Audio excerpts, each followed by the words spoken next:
The rain hit the streets like a constant hiss of static, droplets sizzling against flickering neon signs. The city pulsed with dim light, reflecting off puddles that stretched like glass across cracked pavement. I moved through the shadows, boots silent, senses sharpened. The faint blue signal of my target blinked in my HUD, a distant pulse leading me through the labyrinth of Sector 7. Cypher, the hacker who flipped a military AI, turning it into a killing machine. My job? Eliminate him, no questions, no loose ends. I scaled a rusted fire escape, metal groaning under my weight. My muscles tensed as I reached the top, fingers brushing against the hilt of my plasma dagger. The window slid open with a faint squeak, and I slipped inside like a ghost. The room was pitch black, wires snaking across the floor like roots, monitors flickering with fragmented code. "Welcome to my lair, Kai." The voice echoed in my head, laced with distortion and smugness. I froze. My grip tightened around the dagger. "How do you know my name?" I whispered, scanning the room with infrared vision. "Nothing. Just the glow of abandoned tech. I know everything about you." The lights snapped off. Total darkness. Then my limbs locked up, cybernetics short-circuiting in real time. I crashed to my knees, teeth gritted against the sudden paralysis. "I disabled your upgrades," Cypher said, voice dripping with satisfaction. "Wouldn't want you killing me before we had a little chat." I struggled, every system inside me screaming in error messages. "Come out," I growled. "Face me." "Or what? You'll glare me to death?" He chuckled. "Relax, assassin. Let's talk." The way he said it, so casual, so confident, made my blood boil. I didn't know what pissed me off more, the fact that he caught me, or the fact that I already wanted to hear his voice again. My body twitched as I forced myself to move, dragging my back against the cold metal wall. Every nerve burned, my cybernetics flickering like faulty wiring. "I don't make deals," I spat, jaw tight with pain. "Then enjoy rusting there," Cypher sang, voice crackling through my neural link. "Or help me shut down the AI before it turns an entire refugee colony into a graveyard." I went still. The rain hammered against the building like gunfire, but all I could hear was the pounding in my head. "You're lying." "Am I?" His voice softened, the smug edge fading. "The AI isn't broken, Kai.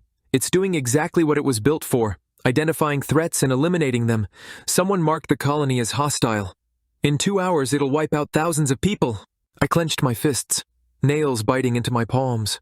"Why would someone do that?" "Because refugees aren't profitable," Cypher muttered, bitterness seeping into his voice. "But you already know that, don't you?" I hated how much he knew, how he peeled back layers of me like he was cracking another piece of code. "And you expect me to believe you?" "No," he admitted. "I expect you to stay right there, muscles locking up, until my voice is the last thing you hear before your heart gives out." I breathed through the pain, every instinct screaming at me to kill him, but the thought of that colony, of innocent people erased by a machine like they were data points, dug into me like a blade. "Fine," I growled. "But if you betray me, I'll tear you apart with my bare hands." "Deal," he whispered. "But who knows? Maybe you'll like having me around." I swore under my breath as Cypher started guiding me through the digital maze. I still wanted to kill him, maybe just a little less than before. The moment Cypher linked our minds, my vision fractured. Fragments of code and shifting architecture stretched out like an endless labyrinth. I stumbled through lines of neon code, my limbs heavy as the remnants of his disabling attack lingered. "Try to keep up," Cypher teased, his voice echoing in the virtual space. "Try not to piss me off," I shot back. "I'll still kill you when this is over." "I'm counting on it."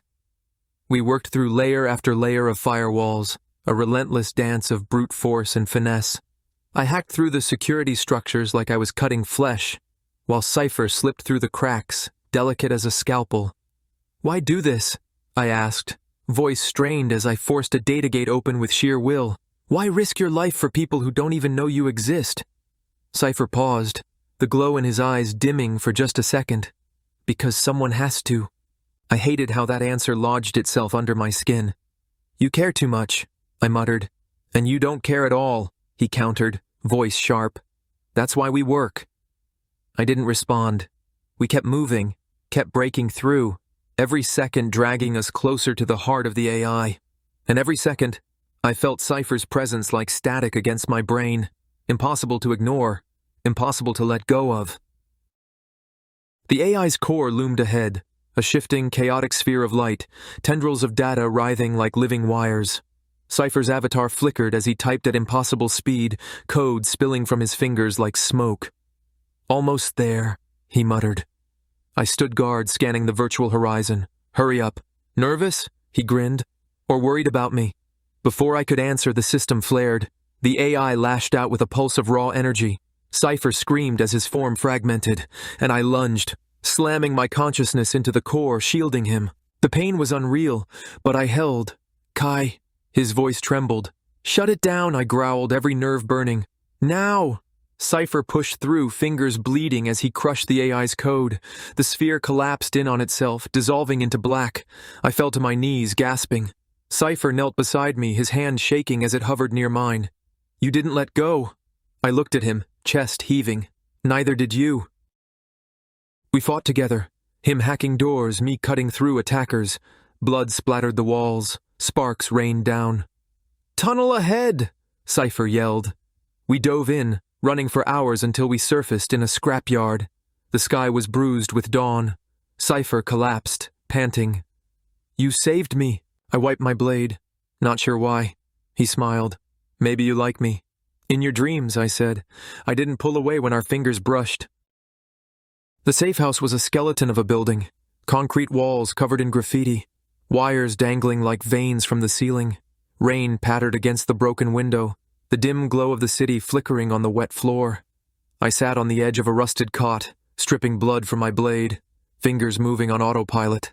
Cypher paced the room, running shaky hands through his damp hair. His clothes clung to him, streaked with dirt and sweat, his skin marred with scrapes and bruises. "We're off the grid for now," he muttered, voice hoarse. "I scrubbed our trail, killed every tracker I could find." I didn't answer. My chest still ached from the fight, adrenaline slowly fading like a dying spark. Cypher sat across from me, leaning against a wall. "You could leave." His voice was quiet, almost careful. "Go back to whatever life you had before." I sheathed my dagger, resting my elbows on my knees. "I don't have a life." He huffed a laugh, but there was no humor in it. "Yeah, I get that." We sat in silence. The only sound, the distant hum of the city. My body screamed for rest, but I stayed upright, eyes flicking to the door every few minutes. I should have been thinking about the next step, about the assassins still out there, the people who'd want us both dead. But all I could think about was Cypher, the way he looked at me like he wasn't sure if I'd stay. "Why didn't you let me die?" I asked, voice rough. He blinked, caught off guard. "What kind of question is that?" "You could have left me when the AI attacked." I tilted my head, studying him. "You should have." Cypher rubbed the back of his neck, eyes flicking away. "I don't know." "Liar." His mouth twitched, that signature smirk creeping back in. "Maybe I'm a sucker for guys with knives." I didn't laugh, but my lips twitched. A fraction of a smile. He noticed. Cypher shifted closer, voice dipping low. "Or maybe I just wanted you to owe me." I turned my head, meeting his gaze. "I don't owe people." "You owe me," he said, and there was no teasing in his voice this time. "You owe me your life, Kai." The weight of it settled over me, heavier than any blade. He was right, and I hated it. "What do you want?" I asked, my voice barely above a whisper. Cypher leaned in, his fingers ghosting over my wrist, over the scarred metal where my cybernetics met skin. "Stay." The word hit harder than a bullet. I didn't move for a long time, my heart hammering in my chest. But I didn't pull away either. "Okay," I breathed, barely a sound. "You're really staying?" he whispered, like he still didn't believe it. I nodded, my throat tight. "I'm staying." Cypher let out a shaky breath, and before I could think too hard about it, he leaned in, slowly, carefully, as if I might push him away. I didn't. His lips brushed mine, tentative at first, but when I didn't pull back, he pressed closer. His mouth tasted like adrenaline and exhaustion, and I kissed him like I was anchoring myself to the moment, to him. My fingers slid into his damp hair, pulling him nearer until there was no space left between us. When we finally broke apart, Cypher rested his forehead against mine, breathing hard. "I thought you'd punch me," he muttered, grinning. I smirked, thumb grazing his cheek. Maybe later. He laughed, and this time it sounded real. I stayed awake, listening to the storm outside, Cypher's heartbeat steady against mine. For the first time in years, I didn't feel like a weapon. I just felt human.